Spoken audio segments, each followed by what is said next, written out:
In 2007, in a storage auction house on the northwest side of Chicago, a young man bought a cardboard box of old negatives for less than $400. He was looking for pictures of his neighborhood. He had no idea he had just bought one of the great secrets in the history of photography. Inside were thousands of images no one had ever seen. Street scenes, strangers' faces, a whole vanished century of American life shot with the eye of a master. And every frame had been taken by a woman who, in her entire life, had shown her work to almost no one at all. Her name was Vivian Maier. For 40 years, she had been a nanny, pushing prams through the suburbs of Chicago, minding other people's children. And in every spare hour, unseen, she had been building a secret archive of over 100,000 photographs. She was born in New York City in 1926 to a French mother and an Austrian father who did not stay. Her childhood was split between two continents, the Bronx and a small village in the French Alps, and belonged fully to neither. She grew up watchful and apart. Early on, in France, a camera found its way into her hands, a simple box camera, and with it, a way of being in the world that suited her exactly. She could look as long and as closely as she liked, and no one looked back. She returned to America for good in 1951, a woman of 25 with a French accent she would keep her whole life. She drifted through New York, then west to Chicago, and into the one profession that would hide her in plain sight for the next 40 years. She became a nanny. It was steady work, it came with a room, and it asked no questions about the strange, watchful woman who took the job. Most of all, it left her days curiously free. Free to walk, and to look, and to shoot. For the children she minded, she was a fixture of their whole childhoods. Some remember her as a second mother, warm and adventurous.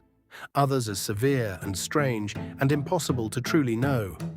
All of them remember the camera. It was always there. On her days off, she walked the city for hours, miles through Chicago and, when she could, New York, in sensible men's shoes, an old coat and a hat, with a camera slung at her chest, hunting. Her camera was a Rolleiflex, a boxy twin lens machine you do not raise to your eye, but hold at your waist and peer down into. It let her look at people without seeming to. She could compose an entire portrait while appearing to gaze politely at the ground. It was the perfect instrument for a woman who wanted, more than anything, to see without being seen.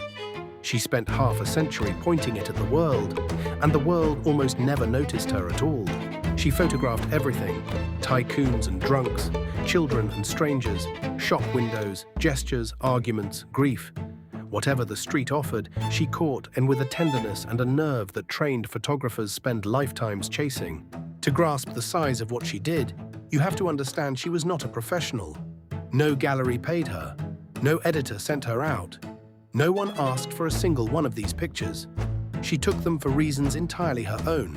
And she took them constantly, on errands, on walks with the children, on her one day off. Roll after roll after roll, year after year, decade after decade, a private tide of images that never stopped rising. She turned the camera on herself too, but always sideways, always at a slant. A shadow thrown across a sidewalk. A reflection caught in a shop window, a mirror, a hubcap. She put herself in the frame constantly and revealed almost nothing. In those reflections, you can just make her out, tall, unsmiling, watchful, the camera held like a shield at her waist. It is the closest thing we have to knowing her, a woman always in the picture and always somehow out of reach. Away from the street, her life narrowed to a single room. Wherever she lived, she filled it, floor to ceiling, with newspapers, receipts, books, hats, trinkets, and above all, boxes and boxes of her negatives. She was, in the language we use now, a hoarder. But buried among the towers of saved newspaper was a body of work that would one day hang in the great museums of the world. She was sitting, unknowing, on a fortune of images she would never spend, and she guarded it fiercely. The room was hers alone. She kept it locked. The families she worked for learned not to ask, not to enter, not to touch. Whatever was in there, it was the one part of her life that belonged to no one else. No one ever saw the pictures, not the children, not the parents, not a friend, because there were almost none. She showed her life's work to no living soul, and stranger still, much of it she never even saw herself. Thousands of her rolls were never developed at all. She shot them, wound them, boxed them, and moved on. images of a moment that would sit in the dark, unseen by anyone, including the woman who made them, for 50 years. Think about what that means. She was not taking these photographs to show them, not building a career or an audience or even a private album to sit and enjoy. The looking itself was the whole point. The image was almost a byproduct. In an age before every person carried a camera, before the whole world learned to photograph itself constantly, Vivian Maier was already doing it. Alone, obsessively, for no one. Decades ahead of everybody. She traveled too when she could scrape the money, around the world, alone, camera in hand. Egypt, Asia, South America, the villages of France. Everywhere she went, she watched and pressed the shutter and told no one what she had seen. What was she looking for in all those hundreds of thousands of frames? We cannot ask her. She left no diary of intent, no artist's statement, no explanation. She left only the pictures, and the pictures do not say why. Those who knew her caught only fragments. Opinionated, funny, fierce about politics, allergic to being touched or known. She kept people at the exact distance of a camera lens, close enough to see them clearly, far enough never to be seen herself. It was a way of living that could not last forever. The children she minded grew up and left. The jobs grew scarcer. The woman who had spent her life watching everyone found in the end that almost no one had been watching her. By the late 1990s, she had largely put the camera down. She was aging and poor and increasingly alone. And the great secret archive she had built now sat unseen and unpaid for in a set of rented storage lockers on the edge of the city. The last years were hard. The money ran out. For a time, she had almost nothing and nowhere certain to sleep. A woman in her 70s who had spent her life caring for others, now with no one obliged to care for her. But she was not entirely forgotten. 3 brothers she had raised as a young nanny, grown men now, remembered her as a second mother. When they learned how she was living, they stepped in. They found her an apartment and quietly paid to keep her in it. It was a rare kindness in a guarded life. But the storage lockers, the ones holding her 100,000 secret photographs, were another matter. The rent on those went unpaid, and a storage company does not wait. In 2007, the contents of her lockers were seized and sent to auction to cover the debt. Everything she had spent a lifetime gathering, the negatives, the rolls, the films, the hoard, was carted off and sold to strangers in lots for pocket change. She never knew. Her boxes were split among a handful of buyers, scattered across the city. The largest share went to a young man who had come to the auction looking for something else entirely, and who had never heard the name Vivian Maier in his life. His name was John Maloof. A real estate agent and amateur historian, he was writing a book about his Chicago neighborhood and needed old photographs of the area. He bought a box of negatives for a few $100s, hoping for pictures of streets and buildings. The pictures were no use to him. They were not really about buildings at all. They were about people, moments, faces. Disappointed, he put the box in a closet and forgot it. Vivian Maier's life's work sat once again in the dark. Meanwhile, the woman who had made them was running out of time. In the winter of 2008, on an icy Chicago street, Vivian Maier fell and struck her head. She was expected to recover. She did not. Her health failed, and she was moved to a nursing home, far from her scattered boxes and her secret work. Known to almost no one as anything but a private, elderly former nanny. In April of 2009, Vivian Maier died. She was 83. She left behind no husband, no children of her own, and, as far as anyone at her bedside knew, nothing of any importance at all. She died believing, as far as we can tell, that her 100,000 photographs were gone. Seized, sold, scattered, lost. She never learned what was about to happen to them. She never learned that at that very moment, the world was beginning to find her. Because just before the end, the man with the box in his closet had grown curious again. He pulled it back down. He began, one by one, to scan the negatives into his computer. And what appeared on the screen stopped him cold. Image after image bloomed on the screen. Street scenes of astonishing power, composed with the instinct of a master. He knew almost nothing about photography, but he knew he was looking at something extraordinary, made by someone whose name he did not know. He searched everywhere for the mysterious V. Maier scrawled on the boxes. He found nothing. No artist, no gallery, no record of any kind. It was as if the person who had made these masterpieces had never existed. So he posted a handful of the images online, asking if anyone knew who had taken them. And the answer came back like a wave. Photographers around the world saw the pictures and could not believe a name they had never heard belonged to worked this good. Almost overnight, Vivian Maier became a sensation. Exhibitions were planned. Books were commissioned. A woman no one had noticed in life was, within months, being called one of the great street photographers of the 20th century. But John Maloof still did not know who she was. As her fame grew, he kept searching for the living woman behind it, certain that any day he would find her and get to tell her what her pictures were doing to the world. In 2009, he typed her name one more time, and this time something came back.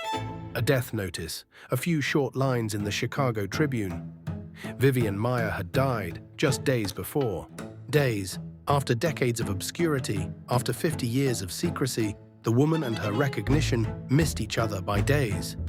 She died without ever knowing her work had been found, that strangers wept in front of it, that the world had, at last, seen what she saw. The obituary held just enough to begin. Through it, Maloof found the families she had worked for and slowly, painstakingly, began to assemble the story of a woman who had spent her whole life making sure no such story could ever be told. He tracked down the scattered boxes and bought back what he could, reassembling the archive lot by lot until he held the vast majority of it. Well over 100,000 negatives, thousands of prints, home movies, recordings, and undeveloped rolls she herself had never seen. And he did something she never had. He developed the rolls she left behind, 50-year-old moments she had shot and boxed, and never looked at Rose for the first time into the light, pictures seen at last by everyone except the woman who took them. There was, in all of it, an ache no exhibition could resolve. Every frame was a gift she had refused to give, shown now to millions, and never, not once, by her own choice. Her fame raised hard questions too. She had shown this work to no one, never asked to be discovered, never signed a release, never sold a print. Was it right to build books and galleries and profit from images their maker had chosen to keep hidden? Lawyers argued over who owned her. Scholars argued over what she wanted. And underneath it all sat the same unanswerable thing. A woman who had spent 50 years perfecting the art of not being known was now one of the most examined figures in photography. A documentary about the search for her was made and nominated for an Academy Award. Her prints now sell for thousands. Her name hangs in the museums of Paris, New York, and London, the very places the private nanny would almost certainly have hated to stand exposed. And through all the acclaim, the essential mystery only deepens. Because the more of her work we see, the more clearly one impossible question comes into focus. Why? Why make 100,000 photographs, walk 10,000 miles, spend 50 years and every spare coin to capture the world in this much loving detail and then show it to no one at all? There are answers people reach for. Perhaps she was simply shy and the work too personal to share. Perhaps she feared rejection more than she craved recognition.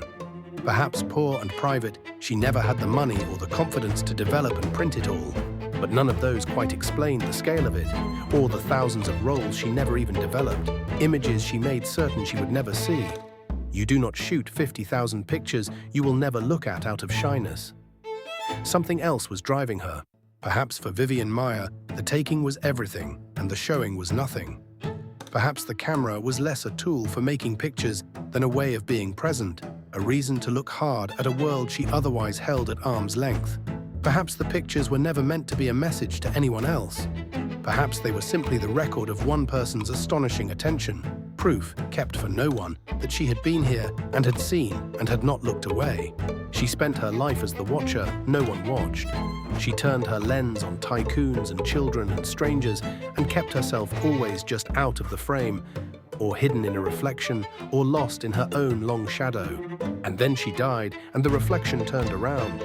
The woman who had made an art of not being seen became forever someone we cannot stop looking at. It is tempting to call it a happy ending. Genius recognized, a master saved from oblivion, a great artist given at last her due. And in a way, it is all of those things.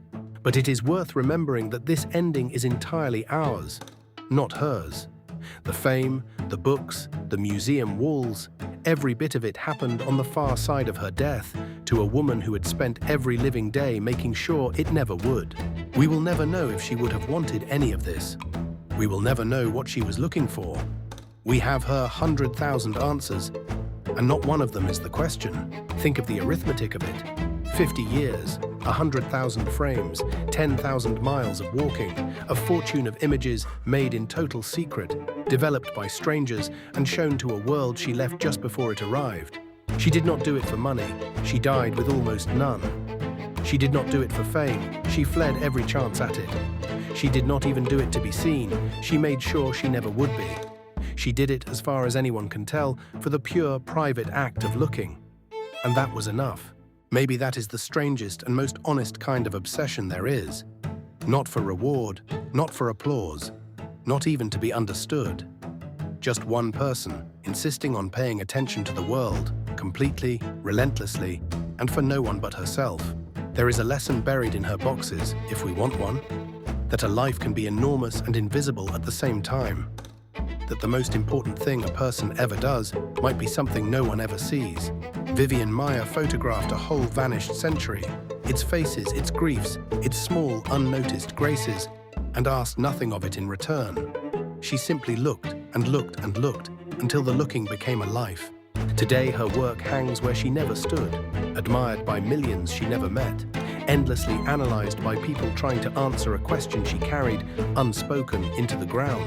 The nanny with the secret camera got everything an artist could want, and got it all precisely one step past where she could receive it. Recognition and absence in the same frame. It is the most Vivian Maier ending imaginable. She left us 100,000 ways of seeing and kept the one thing we most want to know entirely to herself. So we are left, as she left herself, on the outside looking in. Not how she did it, not even in the end why. But with the quiet, needling wonder of it, how many others are out there right now, walking past us with their own secret cameras, seeing everything and telling no one at all.